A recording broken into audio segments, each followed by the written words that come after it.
नमस्कार दोस्तों, स्वागत है आपका प्रयास क्लासिक में।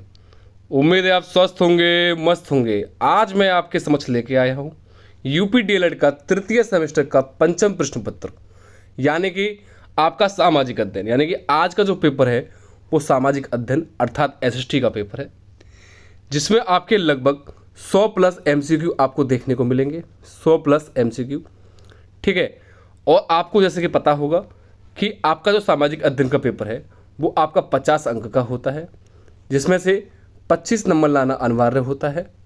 यदि आपके 24 नंबर या 10 या 12 नंबर भी आते हैं तो आप फेल हो जाते हो, अर्थात आपकी बैक या री लग जाती है। और मैं आपके समक्ष आज 100 प्लस एमसीक्यू कराऊंगा, जिसमें आपके पेपर में लगभग 15 नंबर के 15 एमसीक्यू पूछे जाते हैं, अर्थात बहुविकल्पी प्रश्न, ठीक है।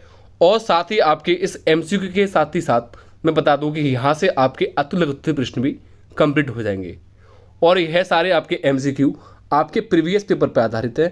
प्रीवियस पेपर पर सारे ही आधारित हैं 2024, 2023 या 2022, 21 या 18, 17 पर। 16 पर भी एक आध प्रश्न है आपका। तो इसलिए आप शुरू से लेकर एंड तक हमारे साथ बने रहिएगा। यदि आपने अभी हमारा चैनल सब्सक्राइब नहीं किया है तो एक बार हमारे को सब्सक्राइब अवश्य कर लो, ताकि हमें मोटिवेशन मिले। और एक बार कमेंट करके अवश्य बताओ कि आपका आज का पेपर कैसा हुआ, यानी कि समावेशी शिक्षा और प्रथम पेपर शैक्षिक वाला हमारी वीडियो से कितना फंसा, आप कमेंट करके मुझे अवश्य बताएं। और कमेंट में एक बार जय श्री राम हर हर महादेव अवश्य लिख दें। जय श्री राम हर हर महादेव आप लोग अवश्य लिख दें। देखिएगा प्रथम प्रश्न क्या कहता है। जैसे कि आपको जो दिख रहा है यह आपका सन 2024 में पूछा हुआ है, नेक्स्ट भी 2024 में, ये 2024 और 22 में। तो सारे ही मैं आपको जो प्रश्न लेकर आया हूँ काफ़ी महत्वपूर्ण है। फर्स्ट प्रश्न क्या कहता है आपका, भारत पर प्रथम मुस्लिम आक्रमण कब हुआ। तो यहाँ देखो पूछने का तरीका कुछ अलग है। इसने बोला भारत पर प्रथम मुस्लिम आक्रमण कब हुआ। तो भारत पर प्रथम मुस्लिम आक्रमण आपका 712 ईस्वी में हुआ था। और यदि 712 ईस्वी में हुआ था तो पहले किसने किया था, आपका मोहम्मद बिन कासिम ने किया था। मोहम्मद बिन कासिम ने भारत पर पहला मुस्लिम आक्रमण किया था, जो कि आपका सफल हुआ था। यानी कि आपका 712 ईस्वी पर पहला आपका भारत पर जो आक्रमण किया था वो सफल हुआ था। यानी कि इसको जीत हासिल हुई थी, किसको, मोहम्मद बिन कासिम को। इससे पूर्व भी आपको 712 ईस्वी में अबैदुल्ला और वैदुल ने भी आपका भारत पर आक्रमण किया था, लेकिन वो आपके असफल रहे, यानी कि वो जीत ना सके। यानी कि बात कुछ इस प्रकार से थी कि आपको जो इन्होंने आक्रमण किया था मोहम्मद बिन कासिम ने, यानी कि मोहम्मद बिन कासिम वर्सेस किसके साथ हुआ था, ये आपका ब्राह्मण राजा था जिसका नाम था दाहिर। इन दोनों के मध्य ये युद्ध हुआ था 712 ईस्वी में, और जिसमें आपका दाहिर पराजय रहा। दाहिर की जो पत्नी है उसने जौहर कर लिया। दाहिर की जो दो बेटी थी सूरमला और परमला, उसने मोहम्मद बिन कासिम ने अपने गिरफ्त में ले लिया। और दाहिर का पुत्र आपका क्या हो गया, शहीद हो गया। और साथ ही आपके दाहिर की पत्नी ने जौहर कर लिया। जौहर यानी कि अपने स्वेच्छानुसार आग में अपनी आहुति दे देना, इस तरीके से हम कह सकते हैं। और मोहम्मद बिन कासिम का कुछ कहानी ऐसी थी कि लगभग इसके जो आपका जो दाहिर है ये सिंध प्रांत का राजा था। कहाँ, सिंध प्रांत का राजा था। यानी कि एक बार की बात थी कि आपका ये भारत का निचला हिस्सा है, यहाँ से एक जहाज जा रहा था, किसका, आपका दाहिर तो हालांकि सेनापति है, अल हजाज का जहाज जाता है। यहाँ आपका ईरान से जाते हुए आपका है भारत के सिंध प्रांत पर जाके उसको कोई आपके चोर डाकू पकड़ लेते हैं और लूट लेते हैं। लेकिन अल हजाज दाहिर से कहता है कि आपके राज्य में ऐसा ऐसा हमारे साथ व्यवहार हुआ है और हमारे लोगों को पीटा और लूटा गया है। लेकिन दाहिर अनसुनी करते हुए उसको मना कर देता है। फिर दाहिर पुनः कहता है, लेकिन इन दोनों में मतभेद होता है। लेकिन आपका दाहिर क्रोध में आके उसे भगा देता है, किसके, इसके सेनापति को। फिर दाहिर क्या करता है, दाहिर जो आपका अल हजाज क्या करता है, युद्ध के लिए पहले भेजता है आपका वैदुल को, फिर अबैदुल्ला को, मतलब अबैदुल्ला और वैदुल दोनों को भेजता है। लेकिन दाहिर उनको मार पीट कर भगा देता है। फिर लास्ट में जाके भेजता है मोहम्मद बिन कासिम को, जो कि इनको 712 ईस्वी में इन दोनों के मध्य युद्ध होता है। कहाँ, सिंध प्रांत पर। भारत का यहाँ सिंध प्रांत था, यहाँ सिंध प्रांत पर राजा ब्राह्मण था दाहिर, इसका मुकाबला होता है मोहम्मद बिन कासिम के साथ, जिसमें आपका दाहिर पराजय और 712 ईस्वी में मोहम्मद बिन कासिम आपका भारत में आया था। यहीं से आपका पहला आक्रमण हुआ था, मुस्लिम सफल आक्रमण, ठीक है, यह है इसकी थोड़ी छोटी सी कहानी है। ठीक है, नेक्स्ट प्रश्न देखिए क्या कहता है आपका, ग्रांड ट्रंक रोड का निर्माण किसने कराया था? काफ़ी महत्वपूर्ण है, 2024 में पूछे प्रश्न है। अलाउद्दीन खिलजी जी नहीं, बाबर नहीं, हुमायूं नहीं, शेर शाह सूरी ने आपका ग्रांड ट्रंक रोड का निर्माण करवाया था। यही शेर शाह सूरी की बात ये पूछी जाती है कि शेर शाह सूरी जो था, इसका जो शासनकाल था वो 1540 से लेकर 1545 तक रहा, और साथ ही इसका शेर शाह सूरी का हुमायूं के साथ युद्ध हुआ था, यानी कि हुमायूं वर्सेस शेर शाह सूरी, जिसमें आपके ये 2 युद्ध देखने को मिले थे। दोनों युद्धों में आपका शेर शाही सूरी विजयी रहा, अर्थात विनर रहा, यानी कि शेर शाह सूरी ने हुमायूं को प्रथम युद्ध में, अर्थात जो 1539 में जो युद्ध हुआ था उसे हम कहते हैं चौसा का युद्ध, जिसमें हुमायूं को बहुत मारा था। उसके बाद 1540 ईस्वी में फिर पुनः युद्ध होता है, जिसके हम क्या बोलते हैं, कन्नौज का। हालांकि पहला चौसा का युद्ध होता है, सेकंड आपका बिलग्राम का या कन्नौज का युद्ध के नाम से जानते हैं, जो कि आपका 1540 में देखने को मिलता है, जिसमें आपका शेर शाह सूरी और हुमायूं के मध्य फिर से युद्ध होता है। इसमें आपका हुमायूं पराजय रहता है और हुमायूं दिल्ली छोड़ने पर विवश हो जाता है, यानी कि वो दिल्ली छोड़ देता है 1540 ईस्वी में शेर शाह सूरी। फिर आपका शेर शाह सूरी का अधिकार होता है दिल्ली पर, और हुमायूं क्या करता है, आपका वहाँ से भाग निकलता है, और उसके बाद लगभग 15 साल बाद 1545 ईस्वी में पुनः अपनी राजगद्दी को हासिल कर लेता है। ठीक है, वहाँ आपका सूरी वंश का राज था, तो हुमायूं पुनः अपनी दिल्ली राजगद्दी को पुनः हासिल करता है, लड़कर जीत हासिल करके। ठीक है, तो इस काल में आपका हुमायूं का शासनकाल 1540 के जाकर फिर 1555 में हुमायूं की मृत्यु हो जाती है, जो कि दीनपना नामक लाइब्रेरी से गिरकर हो जाती है। ठीक है, यह कुछ आपकी कुछ छोटी सी विवेचना है। अगला प्रश्न देखिएगा, देखो बचेगा आपका कुछ नहीं, मैं आपके समझ इतना ऐसा कराऊंगा कि ताकि आपके अति लघुत्तरी और लघुत्तरी दोनों ही आपके इस वीडियो से कार्यरत रहें, कंप्लीट रहें। बस आप लोग हमारी इस वीडियो को शेयर अवश्य करते हैं और सब्सक्राइब करना ना भूलें। ठीक है, देखिएगा नेक्स्ट प्रश्न, स्थायी बंदोबस्त प्रणाली शुरू की 2024 और 2022 में पूछा गया, काफ़ी महत्वपूर्ण प्रश्न है। किस व्यक्ति ने की थी आपकी? लॉर्ड क्लाइव ने, या लॉर्ड कॉर्नवालिस ने, या वॉरेन हेस्टिंग ने, या सर जॉन सोन ने? तो यह की थी लॉर्ड कॉर्नवालिस ने, अर्थात बी ऑप्शन सही है। अगला प्रश्न क्या कहता है, भारत की अंग्रेजी साम्राज्य के संस्थापक हैं? वेरी वेरी इंपॉर्टेंट प्रश्न है, 2024 में पूछा प्रश्न है, कौन है? Lord Wellesley. देखो बंगाल का प्रथम, यदि मैं पूछूं कि आपका बंगाल का प्रथम गवर्नर कौन है, तो वॉरेन हेस्टिंग है। लेकिन मैं पूछूं भारत का प्रथम गवर्नर जनरल कौन है, तो आपका कौन सा है बताइए कमेंट करके बस। अगला प्रश्न देखिएगा, कहाँ गया, प्रश्न नंबर 5, विलय नीति किससे ने प्रारंभ की? 2024 में पूछा प्रश्न है, टीपू सुल्तान, हैदर अली, लॉर्ड डलहौजी या नाना साहब? लॉर्ड डलहौजी ने ही विलय नीति का प्रारंभ किया था। नेक्स्ट है, पंपास घास के मैदान कहाँ पाए जाते हैं? काफ़ी महत्वपूर्ण प्रश्न है आपका, 2024 में भी पूछा हुआ है, ये भी प्रीवियस ईयर पेपर पर आधारित है। उत्तरी अमेरिका, दक्षिणी अमेरिका, भारत या अफ्रीका? यह आपका दक्षिणी अमेरिका से संबंध रखता है पंपास। नेक्स्ट प्रश्न है 7, संसार की सबसे गहरी झील कौन सी है? वेरी वेरी इंपॉर्टेंट प्रश्न आपका ये भी, तो कौन सी है? मिशिगन झील, बैकाल झील, चिल्का झील या सुप्रीत झील? तो बैकाल झील संसार की सबसे गहरी झील है। ठीक है, चिल्का झील कैसी है आप कमेंट करके बताएं। सुप्रीत झील कैसी है? मीठे पानी की झील है। और सबसे गहरी झील कौन सी है आपकी? बैकाल झील है। अगला प्रश्न नंबर 8, डिगबोई तेल क्षेत्र किस राज्य में स्थित है? 2024 में पूछा प्रश्न है। कहाँ स्थित है आपकी? असम। असम की राजधानी क्या है आपकी? दिसपुर। महाराष्ट्र की क्या है आपकी? मुंबई। उत्तर प्रदेश की लखनऊ और कर्नाटक की बेंगलुरु। अगला प्रश्न नंबर 9, वेरी वेरी इंपॉर्टेंट है आपका, 2024 में पूछा हुआ है। भारत का प्रथम परमाणु केंद्र कौन सा है? कौन सा है आपका? कलपक्कम जी नहीं, काकरापारा यह भी नहीं है, तारापुर, जो कि आपका महाराष्ट्र में अव्यवस्थित है। यानी कि भारत का प्रथम परमाणु जो केंद्र है वो आपका तारापुर में है। तारापुर आपका महाराष्ट्र में स्थित है। ठीक है, हालांकि हैं सारे, लेकिन प्रथम पूछा है परमाणु केंद्र तो कौन सा है? आपका तारापुर। अगला प्रश्न देखिएगा, किस राज्य की तटरेखा सबसे लंबी है? तो मैं बता दूं यह आपका 2024 से पूछा हुआ है। तो इसमें देखो ऑप्शन दिए हुए हैं, गुजरात, महाराष्ट्र, पश्चिम बंगाल, गोवा। तो गुजरात राष्ट्र की सबसे लंबी तटरेखा है।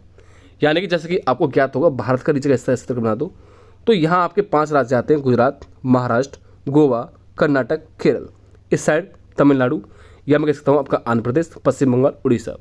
इस साइड आपका क्या होता है, आपका बंगाल की खाड़ी, क्या बंगाल की खाड़ी, और इस साइड आपका अरब सागर। तो यानी कि यह क्वेश्चन पूछा जाता है कि इन भारत का ये आपका एरिया कैसा है, पश्चिम एरिया है, ये कैसा एरिया आपका पूर्व एरिया है।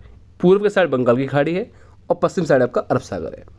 तो कुल मिला के टोटल 9 राज्य होते हैं जो कि आपकी तटीय सीमा साझा करते हैं। तटीय यानी कि जहां आपका 3 तरफ से स्थलीय सीमा हो, सपोज दैट ये घर है, इसके चारों ओर आपके घर इस तरीके से पाए जाते हैं, लेकिन एक साइड आपका पानी। तो जिस साइड आपका पानी पाया जाता है, गुजरात के साइड में आपका एक साइड पानी, ऐसे महाराष्ट्र। तो देखे होंगे आपके यहाँ बीच होते हैं। तो इसी प्रकार से मैं कह सकता हूँ कि आपके ये 9 तटीय राज्य होते हैं, जिसमें से सबसे लंबी तट रेखा आपकी गुजरात की होती है। और भारत के पश्चिम अर्थात अरब सागर के साइड आपके 5 राज्य होते हैं तटीय वाले। कौन कौन से? गुजरात, महाराष्ट्र, गोवा, कर्नाटक, केरल। यह क्वेश्चन पूछे जाते हैं, इसलिए मैं आपको बता रहा हूँ। इसी प्रकार से बंगाल की खाड़ी के साइड आपके 4 होते हैं। कौन कौन से होते हैं? तमिलनाडु, आंध्र प्रदेश, पश्चिम बंगाल और उड़ीसा। यह चीज़ आपको आनी चाहिए। और यहाँ आपका श्रीलंका होता है, यह आपका अलग देश है। अगला प्रश्न देखिएगा, राज्य का सभापति होता है राष्ट्रपति, उपराष्ट्रपति, प्रधानमंत्री या लोकसभा अध्यक्ष। तो कौन होता है? उपराष्ट्रपति। काफ़ी महत्वपूर्ण प्रश्न है, वेरी इंपॉर्टेंट प्रश्न है आपका। अगला, भारतीय रिजर्व बैंक का मुख्यालय कहाँ स्थित है? नई दिल्ली, मुंबई, लखनऊ या कानपुर। 2024 में पूछा हुआ प्रश्न है। तो मैं बात करूं तो इसका कौन होता है? क्या कहते हैं? भारतीय रिजर्व बैंक का। तो ये है आपका कहाँ स्थित है? मुंबई में स्थित है। अगला प्रश्न, भारत में हरित क्रांति के जनक है M S Swaminathan, Adam Smith, Marshall या कार्ल मार्क्स। 2024 में पूछा प्रश्न है, बताइएगा। तो मैं इसकी बात करूं तो भारत में आपके कौन है? M S Swaminathan, first option सही है। नेक्स्ट, भारत का प्रथम नागरिक कौन होता है? तो भारत का प्रथम नागरिक आपका राष्ट्रपति होता है। 2024 में पूछा प्रश्न है। अगला, प्रशांत महासागर और कैरेबियन सागर को जोड़ने वाली नहर कौन सी है? वेरी वेरी इंपॉर्टेंट है, जैसा कि आप लोग देख सकते हो। यह प्रश्न भी आपका सन 2024 में पूछा हुआ प्रश्न है। तो यह आपकी नहर कौन सी है? पनामा नहर है। कौन सी? पनामा नहर है। ठीक है। अगला, पानीपत का प्रथम युद्ध कब हुआ? तो पानीपत का प्रथम युद्ध आपका कब हुआ था? 1526 ईस्वी में हुआ था, जो कि आपकी बाबर और इब्राहिम लोदी के मध्य देखने को मिलता है। किसका? बाबर और इब्राहिम लोदी। अब इब्राहिम लोदी कौन सा है? लोदी वंश का अंतिम शासक इब्राहिम लोदी। बाबर क्या है आपका? जिसने आपकी स्टार्टिंग की थी किसमें? बाबर ने मुगल वंश की, यानी कि मुगल साम्राज्य का जो संस्थापक है वो बाबर है। यानी कि मैं कह सकता हूँ इब्राहिम लोदी से पहले कौन से थे आपके? सिकंदर लोदी। सिकंदर लोदी से पहले कौन से थे? इब्राहिम लोदी से पहले इब्राहिम लोदी, सिकंदर लोदी, और सिकंदर लोदी से पहले था बहलल लोदी, जिसने लोदी वंश की स्थापना की थी। और लोदी वंश का अंतिम जो शासक है वो कौन सा है? इब्राहिम लोदी। उसको मारकर यह आपका दिल्ली सल्तनत का ऐसा पहला राजा था जो कि आपका युद्ध में मारा गया था बाबर के द्वारा, और बाबर ने इसको मारकर मुगल वंश की स्थापना की थी। ठीक है। तो पहले कौन आता है आपका? बाबर, फिर हुमायूं, फिर अकबर, इस प्रकार से आते हैं।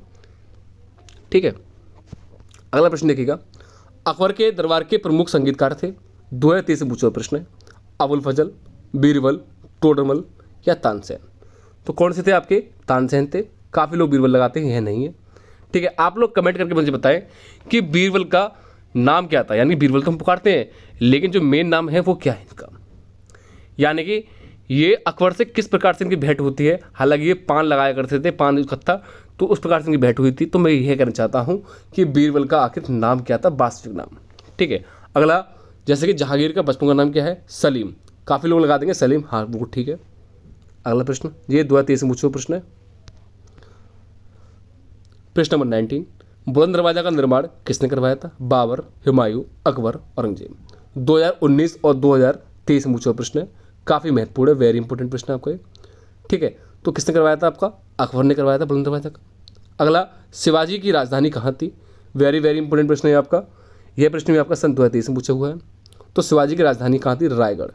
ठीक है। शिवाजी महाराज की मैं बात करूँ तो शिवाजी महाराज ने का राज्याभिषेक सन 1674 ईस्वी में हुआ था, और इनके बाद इनका पुत्र संभाजी महाराज जी आए थे। ठीक है। आप लोग जानते हैं छत्रपति शिवाजी महाराज का राज्याभिषेक आपका सन 1674 ईस्वी में हुआ था। इन्होंने काफ़ी युद्ध लड़े और सभी आपकी युद्ध जीते थे। अगला, वास्को डी गामा भारत पर कब आया? वेरी वेरी इंपॉर्टेंट प्रश्न है आपका। अब देखो एक प्रश्न बनता है, ये 2023 और 21 पूछा है कि वास्को ड गामा भारत पर कब आया था आपका 1498 ईस्वी में।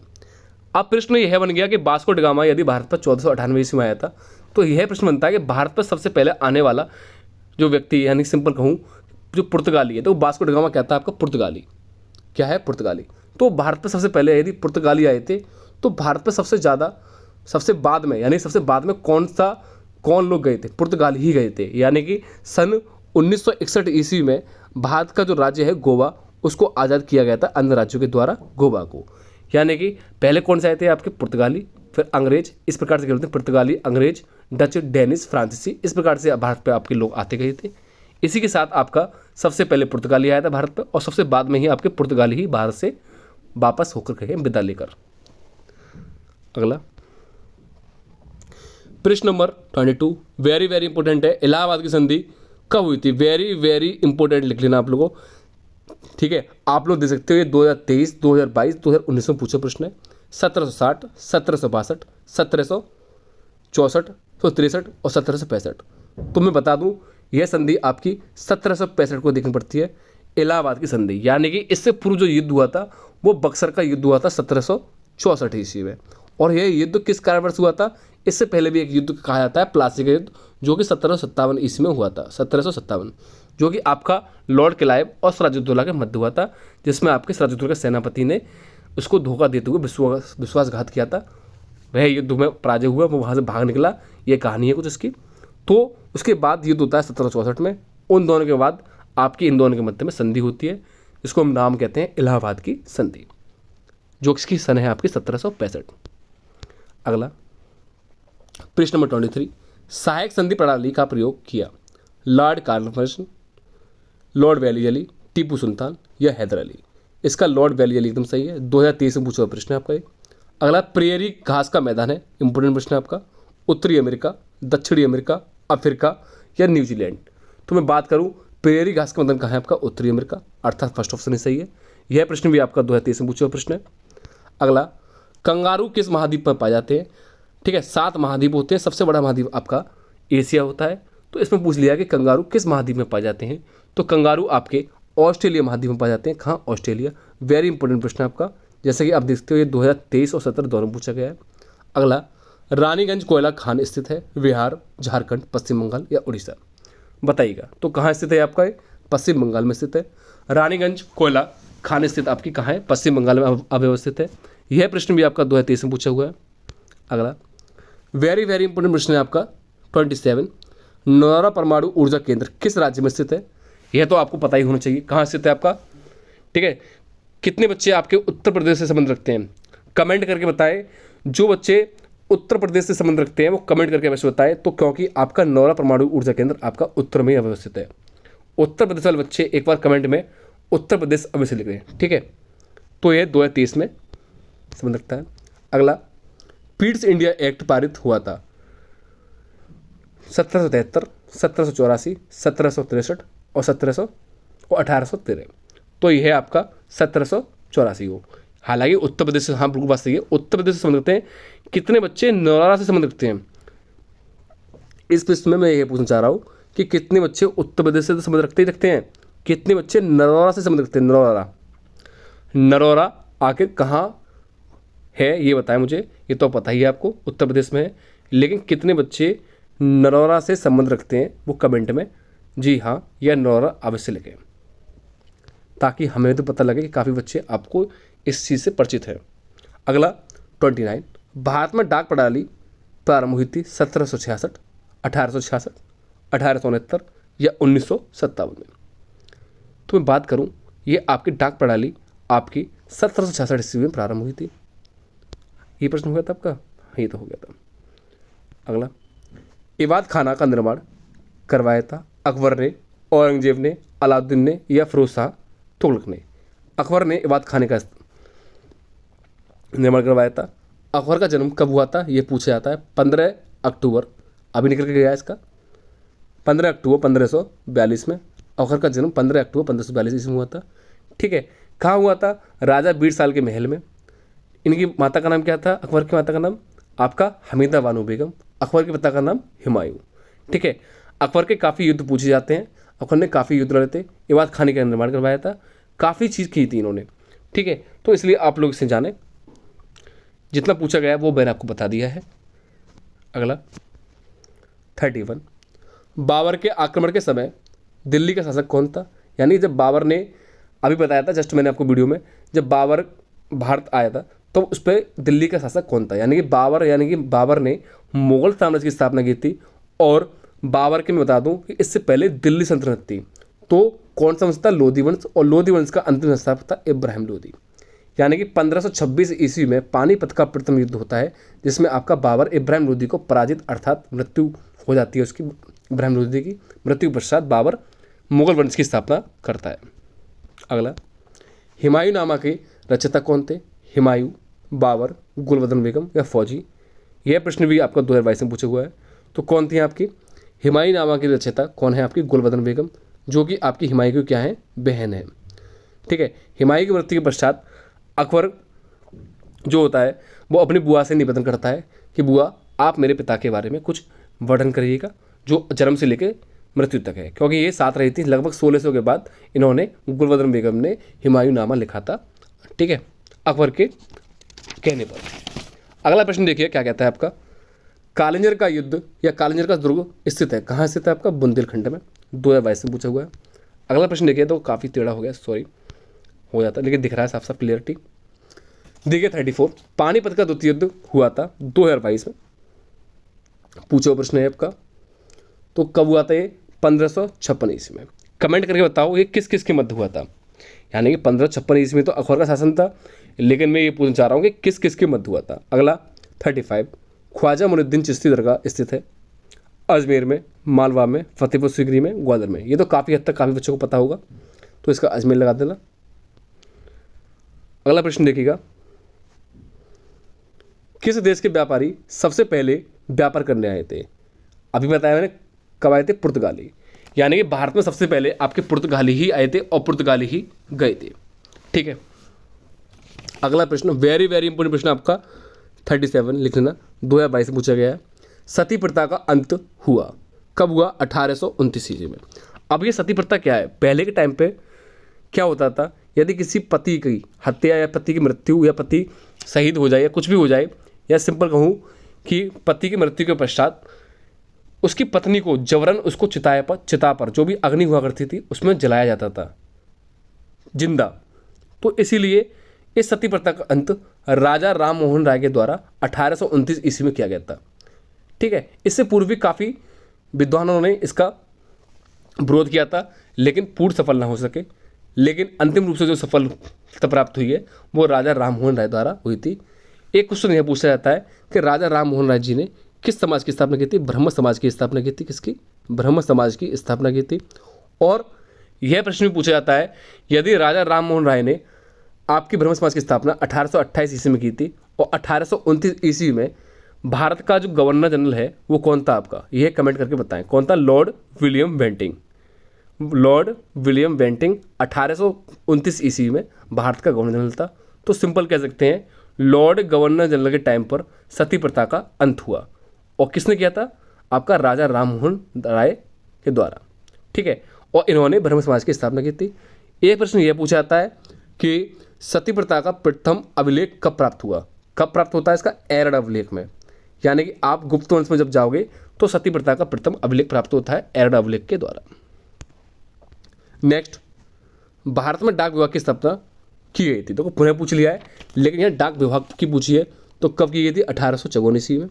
अगला, राज्यसभा का पदेन सभापति अध्यक्ष होता है, फिर से पूछ लिया है तो 2022 में। वेरी इंपोर्टेंट प्रश्न आपका, कौन होता है? उपराष्ट्रपति, अर्थात बी ऑप्शन सही है। अगला, रूबी है अब्रक, तांबा, लोहा, कोयला, बताइएगा। रूबी क्या है आपका? अब्रक है। अगला, भारत में कितने राष्ट्रीय जलमार्ग है? 2022 में पूछा प्रश्न है। कितने हैं आपके? 4 हैं। अगला, जजिया कर समाप्त किया था, तो जजिया कर समाप्त किसने किया था? 42 का। यहाँ काफ़ी मतभेद है। जजिया कर आपका किसने समाप्त किया था? आपका अकबर ने। अब मतभेद कैसा है देखो, मैं आपको बता दूं, यह आपका ऑप्शन पर डिपेंडेंसी करता है। यहाँ आपका बाबर, हुमायूं, अकबर, जहांगीर दिया है, लेकिन यहाँ बाबर, हुमायूं, अकबर और मोहम्मद शाह रंगीला देता तो मोहम्मद शाह रंगीला लगाया जाता। अब ये जजिया कर की कहानी क्या है आप लोग जानें। जजिया कर यानी कि ये एक प्रकार से टैक्स था, क्या, जो कि आपका गैर मुस्लिम से लिया जाता था, गैर मुस्लिम लोगों से लिया जाता था जजिया कर। साथ ही बता दूं यह आपका जो मुस्लिम नहीं है उनसे लिया जाता था, शेष 5 व्यक्तियों को छोड़कर। 5 व्यक्ति कौन से होते थे? एक वृद्ध व्यक्ति, कौन सा? वृद्ध व्यक्ति, एक महिला, एक विकलांग और एक बच्चा। ठीक है, वृद्ध व्यक्ति, महिला, विकलांग और बच्चा, और साथ में ब्राह्मण अर्थात पंडित कह सकते हैं। इन 5 लोगों से नहीं लिया जाता था, शेष सभी गैर मुस्लिम लोगों से लिया जाता था। समझ गए होगे आप लोग। लेकिन कहानी क्या है इसकी? जजिया कर पे भारत में प्रारंभ 712 ईस्वी में आपको पता है मोहम्मद बिन कासिम ने आक्रमण किया था। तो सबसे पहले मोहम्मद बिन कासिम ने ही जजिया कर की शुरुआत की थी भारत पर, इन 5 लोगों को छोड़कर।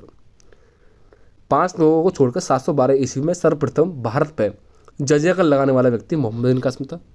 और साथ ही मैं बता दूं कि इसके बाद ब्राह्मण पर जजिया कर किसने लगाया था? ब्राह्मणों पर अर्थात पंडितों पर लगाया था आपका फिरोज शाह तुगलक अर्थात FST ने।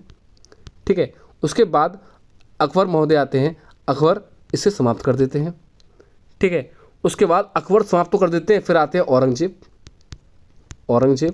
औरंगजेब इसे पुनः शुरू कर देते हैं, यानी पुनः शुरू कर देते हैं जजिया कर लेना। फिर उसके बाद आते हैं मोहम्मद शाह रंगीला, जो कि उत्तर मुगल साम्राज्य से संबंध रखते हैं। ये पूर्ण रूप से जजिया कर को समाप्त कर देते हैं। कहानी क्या है? 712 ईस्वी में मोहम्मद बिन कासिम क्या करता है? भारत पर जजिया कर लगाता है, जो 5 व्यक्तियों से नहीं लिया जाता था, ब्राह्मण, वृद्ध, महिला, बच्चे और विकलांग, से सभी गैर मुस्लिम लोगों से लिया जाता था। उसके बाद फिरोज शाह तुगलक ने पंडितों पर अर्थात ब्राह्मणों पर भी लेना शुरू कर दिया। उसके बाद 1564 ईस्वी में अकबर ने इसको समाप्त कर दिया, किसी से नहीं लिया जाएगा। औरंगजेब ने आके 1679 ईस्वी में इसको पुनः शुरू कर दिया। फिर उत्तर मुगल साम्राज्य का एक शासक था जिसने मोहम्मद शाह रंगीला इसको जजिया कर को पूर्ण रूप से समाप्त कर दिया। यह इसकी कहानी है। यह आप इसको ऑप्शन पर डिपेंडेंसी करके कर सकते हो। अगला प्रश्न देखिएगा 43। बाबरनामा किसकी प्रसिद्ध करती है? बाबर की, जहांगीर की, शाहजहां की या औरंगजेब की? तो सिंपल है, नाम से ही प्रतीत हो रहा है कि बाबरनामा किसकी है? बाबर की। ठीक है, मैं बता दूं यह बाबरनामा तो अभी तो ये क्या है, बाबर ने जो अपनी कृति लिखी थी उसे कहते हैं तुजक ए बाबरी। क्या? तुजक ए बाबरी। लेकिन बाबर की मृत्यु के पश्चात बाबर का जो आपका अकबर ने अपने नवरत्नों में से अब्दुल रहीम खाने खाना को उसका अनुवाद करवाया था फारसी में, तब जाके इसका नाम लिखा गया था बाबरनामा। लेकिन तुझ के बाबरी बाबर ने स्वयं अपनी कथा लिखी थी। नेक्स्ट आता है आपका अकबरनामा किसकी करती है? तो नाम से प्रतीत हो रहा है, तो किसकी थी? आपकी अकबर की। अगला प्रश्न देखिएगा क्या कहता है आपका। तानसेन को प्रसिद्धि मिली, किसमें मिली थी? आपकी संगीत में। तो काफ़ी टाइम जा रहा है, जल्दी जल्दी कराते हैं। ठीक है, अगला दीन इलाही नामक धर्म किसने चलाया? किसने चलाया? आपका हुमायूं ने चलाया था, ये आपका अकबर ने चलाया था। अगला शेर शाह का मकबरा कहाँ है? शेर शाह का मकबरा की मैं बात करूँ तो आप कहाँ है? सहसराम में है या सहसराम में है। अगला पानीपत का प्रथम युद्ध कब हुआ? पुनः पूछ लिया, कब हुआ? 1526 में। अगला बाबर और राणा संगा के बीच की युद्ध किस स्थान पर हुआ था? तो किस स्थान पर हुआ था बताइएगा? ये आपका खानवा का युद्ध। बाबर द्वारा जो युद्ध लड़े गए थे, पहला युद्ध 1526 में, दूसरा युद्ध 1527 में, तृतीय युद्ध 1528 में और चतुर्थ युद्ध 1529 में। ये युद्ध लड़े गए थे बाबर द्वारा। पहला युद्ध जो लड़ा गया था वो कौन सा था? आपका पानीपत का प्रथम युद्ध। दूसरा युद्ध था खानवा का युद्ध। तृतीय युद्ध था आपका चंदेरी का और चतुर्थ था घाघरा का। ठीक है, तो 1526 ईस्वी में पानीपत का प्रथम युद्ध होता, 1527 ईस्वी में खानवा का, 1528 में आपका चंदेरी का और लास्ट घाघरा का। इसी प्रकार से मैं कह सकता हूँ 1526 ईस्वी में बाबर का इब्राहिम लोधी के साथ, 1527 में मैं बात करूँ तो आपका राणा संगा के साथ, 1528 की बात करूँ तो आपका राणा संगा, फिर आते हैं चंदेरी का युद्ध जो कि आपके मैदानी राय थी, और घाघरा का युद्ध आपका अफगानों के साथ था। अगला पानीपत के प्रथम युद्ध में इब्राहिम लोधी की सेना को किसने हराया था? वही क्वेश्चन है, देखो घुमा फिरा के वही पूछेगा। तो किसने आया? बाबर ने। बाबर ने अपनी आत्मकथा तुझे के बाबरी किस भाषा में लिखी थी? अभी जस्ट मैंने वीडियो में बताया ऊपर, किस भाषा में लिखी थी? तुर्की में। लेकिन बाद में आपका इसका अनुवाद करवाया था, तो इसका नाम हो गया था आपका बाबरनामा, जो कि अब्दुल रहीम खाना खाना की थी। नेक्स्ट 52, मराठा साम्राज्य के प्रथम शासक कौन थे? काफ़ी महत्वपूर्ण प्रश्न है। कौन थे? शिवाजी महाराज, अर्थात फर्स्ट ऑप्शन सही है। अगला, कन्नौज के युद्ध में हुमायूं पराजित हुआ क्योंकि, क्यों हुआ था ये? शेरशाह की सेना अधिक शक्तिशाली थी? नहीं, हुमायूं की सेना ने बगावत कर दी। हुमायूं की युद्ध करने की पद्धति अच्छी नहीं थी। बरसात हो जाने के कारण युद्ध में तोपखाना व्यर्थ सिद्ध हुई, अर्थात डी ऑप्शन सही है।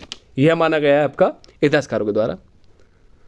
अगला 57 54, शाहजहाँ द्वारा बनाई इमारतों में प्रमुख है। कौन सी इमारत? जामा मस्जिद भी मेन है, मोती मस्जिद भी मेन है, ताजमहल भी, और सभी। ताजमहल को बता दूं कि लगभग 22 वर्ष लगे थे बनाने में, जो कि लगभग 20,000 लोगों ने बनाए थे। लोग कहते हैं कि ताजमहल को बनाने में मजदूरों के हाथ कटवा दिए थे, लेकिन यह गलत है। जो मेन वास्तुकार थे उनकी कटवाए थे, ठीक है। ईसा खान जो भी, उस्ताद खान जो भी थे, वास्तुकार या आर्किटेक्ट कह सकते हैं आज की भाषा में, उनकी कटवाए थे, ना कि 20,000 लोगों को। और ताजमहल बनाने में लगभग 22 वर्ष लगे थे, ठीक है। अगला, औरंगजेब और शिवाजी के बीच पुरंदर की संधि कब हुई? काफ़ी महत्वपूर्ण है। कब हुई? 1665 ईस्वी में। अगला प्रश्न देखिएगा, यह प्रश्न भी 56, दो 50 प्लस आपके कुछ प्रश्न हो चुके हैं। डच किस महाद्वीप से, किस द्वीप समूह से भारत होकर भारत आए? किससे आए थे? आपके मलय द्वीप से। अगला, भारत के मार्ग की खोज किसने की? कोलंबस ने, वास्को डी गामा ने, मैगलन ने, या पिजारे ने? ये तो हम छोटे से बढ़ते आ रहे हैं, किसने की? वास्को डी गामा ने। नेक्स्ट क्वेश्चन क्या कहता है आपका? ईस्ट इंडिया कंपनी की स्थापना हुई थी, कब हुई थी? आपकी 1600 ईस्वी में, ईस्ट इंडिया कंपनी की। अगला 59, डचों ने पुर्तगालियों को हराकर माल्टा पर अधिकार कब किया? कब किया था आपका? यह आपका 1500 ईस्वी में किया था, अर्थात फर्स्ट ऑप्शन ही सही है। अगला, महारानी एलिजाबेथ ने भारत में व्यापार करने के लिए अनुमति मांगी, कब मांगी थी बताइएगा? 1600 ईस्वी में। जैसे आपको पता है ईस्ट इंडिया कंपनी की स्थापना 1600 ईस्वी में हुई थी। अगला प्रश्न काफ़ी महत्वपूर्ण है, बक्सर का युद्ध हुआ था, अभी जस्ट मैं, आप देखना वीडियो में ऊपर मैंने बताया था कब हुआ था, 1764 ईस्वी में, ठीक है। 1764 ईस्वी में बक्सर का युद्ध हुआ था। इसके बाद 1765 ईस्वी में इलाहाबाद की संधि हुई थी। अगला, कर्नाटक का प्रथम युद्ध हुआ था, बताइएगा? इसका फर्स्ट ऑप्शन सही है, 1746 से लेकर 1748 के मध्य हुआ था कर्नाटक का प्रथम युद्ध। नेक्स्ट क्या कहता है? कर्नाटक के द्वितीय युद्ध के समय पांडिचेरी का फ्रांसीसी गवर्नर था, कौन था आपका? Lord Kallis, Lord Clive, Elizabeth या डुप्ले? तो इसका डुप्ले एकदम करेक्ट है।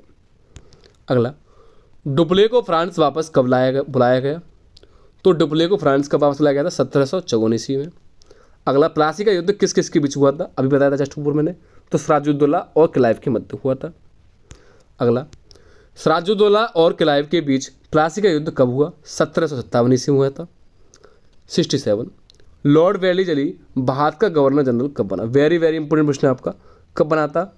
1792, 1798, 1810 या 1790? तो यह है आपका 1798 ईस्वी में बना था। अगला प्रश्न, पिंडारी कौन थे? तो सिंपल है, पिंडारी कौन थे? लूट मार करने वाले व्यक्ति थे पिंडारी। अगला, लॉर्ड हेस्टिंग भारत के गवर्नर जनरल कब बने? तो मैं बात करूं, यह आपके 1810, 1812, 1813 या 1815, ये आपके 1813 ईस्वी में बने थे। अगला, प्रथम सिख युद्ध कब हुआ? वेरी इंपॉर्टेंट है अभी आपका, एक सेकंड। प्रथम सिख युद्ध कब हुआ था?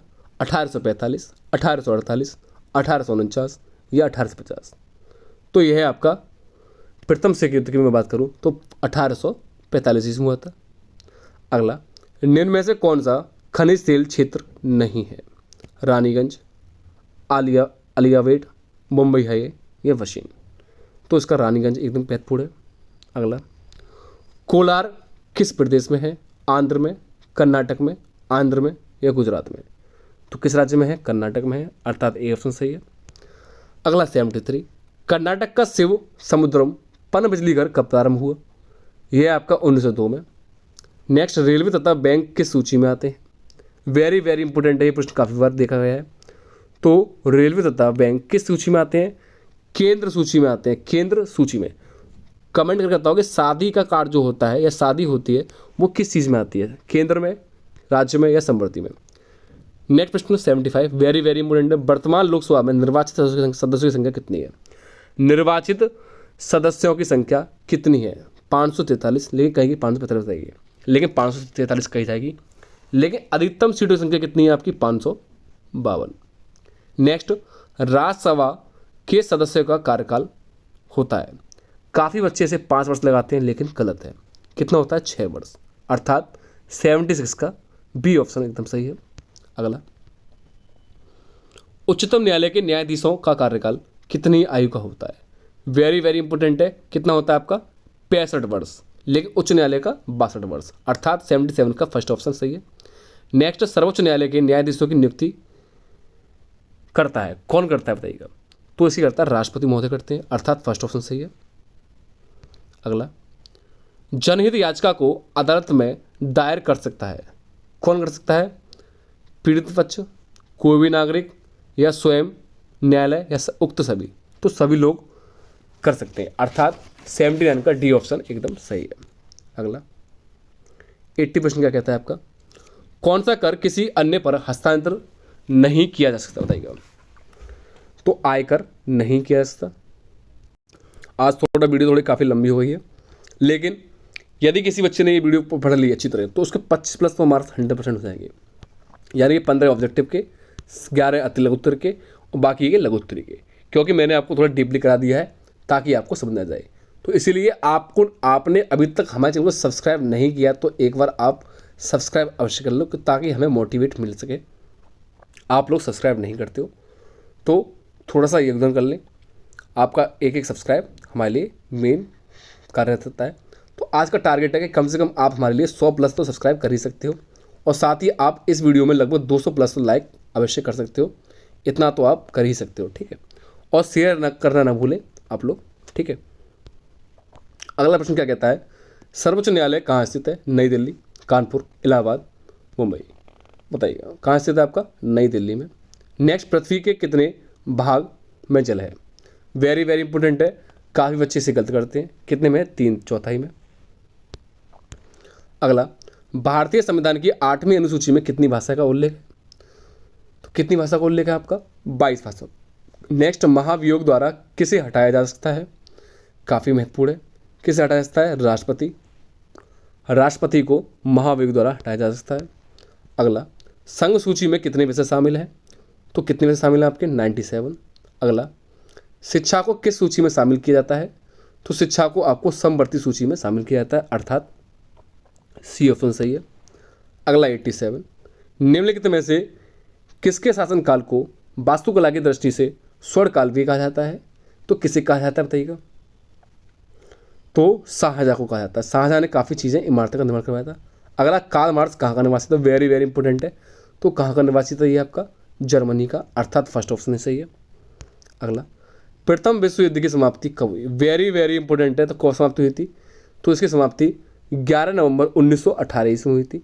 यानी कि प्रथम विश्व युद्ध की शुरुआत 1914 ईस्वी में हुई थी और 1918 में समाप्ति हुई थी। कब हुई थी? 11 नवंबर 1918।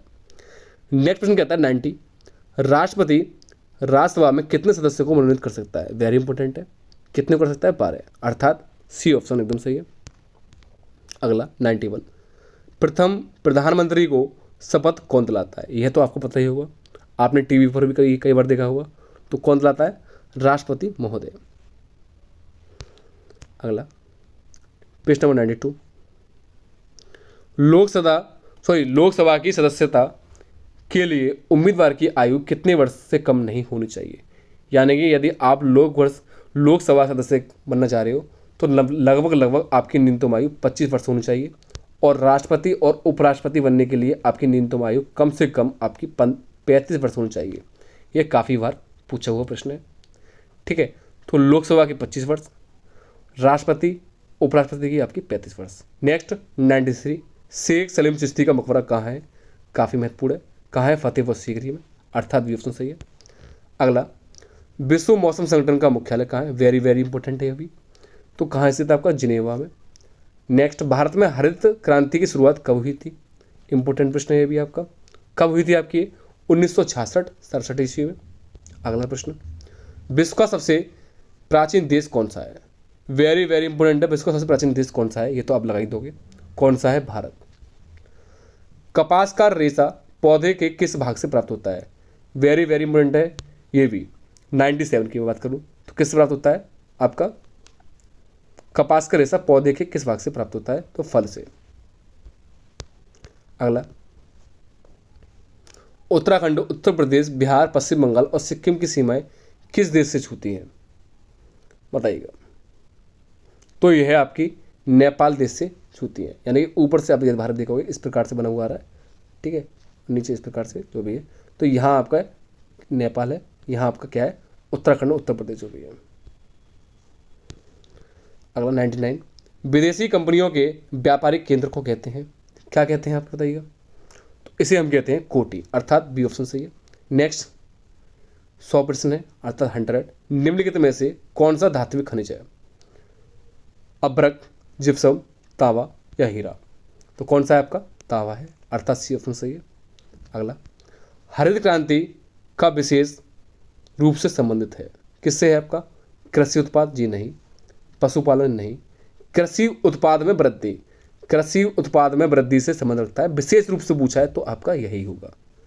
अगला और लास्ट है इस प्रश्न का, वीडियो का, केंद्र सूची का विषय नहीं है, कौन सा नहीं है? यानी 3 इसमें होंगे, एक नहीं है। डाक वतार होता है, बैंक होता है, रक्षा भी होता है, लेकिन सिंचाई नहीं होता, यानी कि केंद्र सूची के अंतर्गत सिंचाई नहीं आती, ठीक है।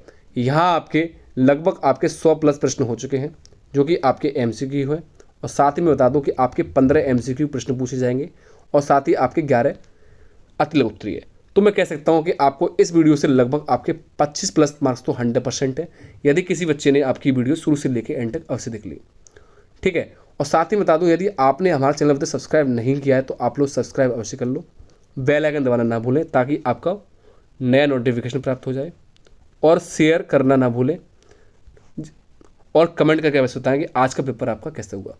कमेंट में एक बार जय श्री राम अवश्य लिख दें। मिलते हैं नेक्स्ट वीडियो में, धन्यवाद। जय हिंद, जय भारत।